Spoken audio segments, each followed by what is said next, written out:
पहाड़ की चोटी पर बना हवा छोटा सा घर।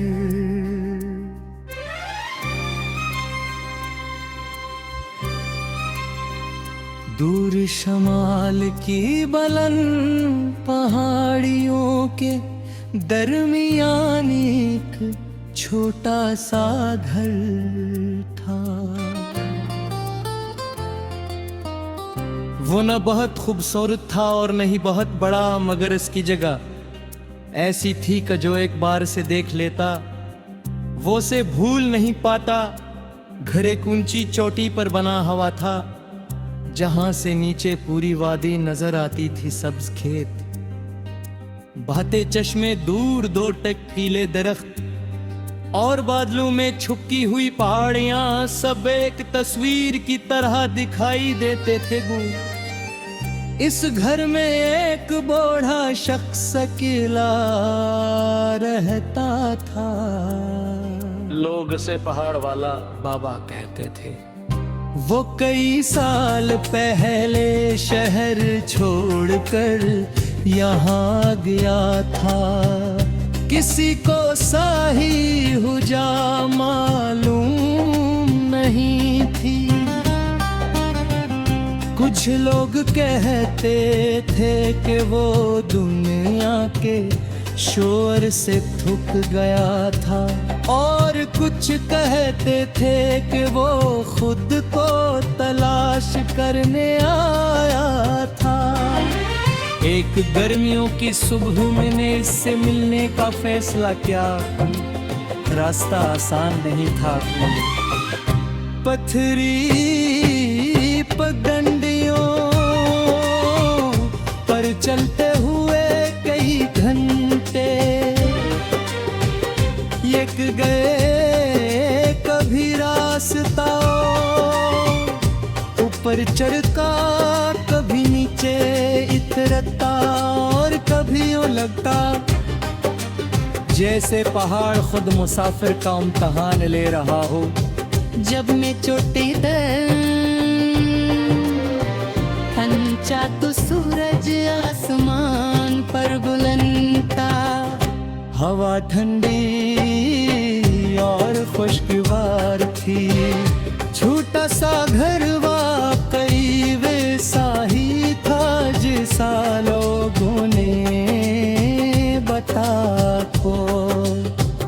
दरवाजे के सामने चंद गमले रखे थे जिनमें रंग बरंगे फूल खिले हुए थे।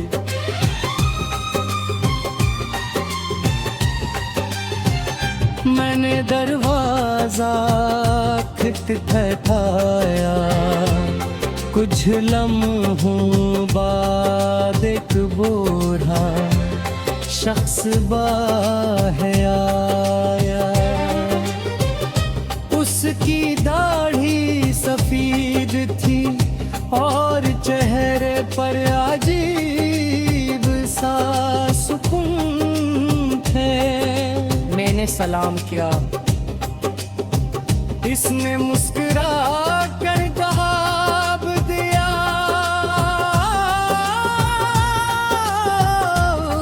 अंदर आने की जियाउत दी गो।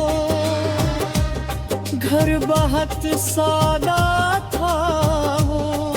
एक मेज, चंद कुर्सियां, किताबों की एक छोटी अलमारी और खिड़की के सामने रखी एक आराम कुर्सी। मगर वहाँ की ऐसी राहत थी तो मेरे बरखरू में भी कम मिलती है। हम दोनों खिड़की के पास बैठ गए। नीचे पूरी वादी फैली हुई थी। मैं पूछा, आपने इतनी तन्हाई वाली जगह क्यों छानी? वो मुस्कुराया, मैं तन्हाई में नहीं आया, मैं सुकून की तलाश में आया था। मैंने कहा, क्या दोनों एक ही चीज नहीं? वो आहिस्ता से हंसा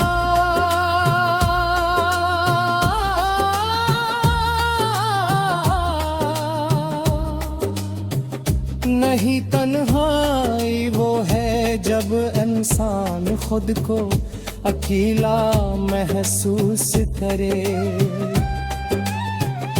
और सुकून वो है जब इंसान खुद की सहबत से खुश हो।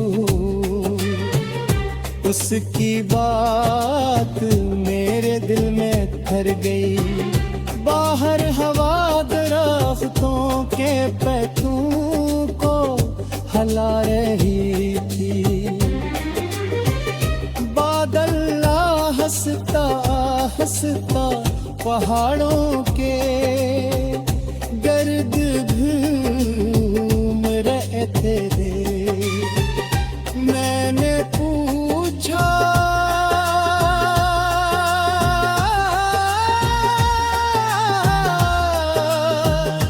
आपको यहाँ बोरियत नहीं होती? वो खिड़की से बाहर देखते हुए बोला, कुदरत कभी बुर नहीं करती। फिर इसने एक अगाब की तरफ इशारा किया जो फजा में बुलंद परवाज कर रहा था। देखो वो हर रोज इसी आसमान में आता है, मगर फिर भी हर परवाज नहीं होती है। मैं खामोश हो गया।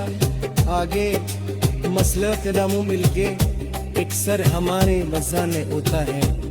दो घर की फतेह हम घर की बाहर गायब किए। गपाने चाय पलाई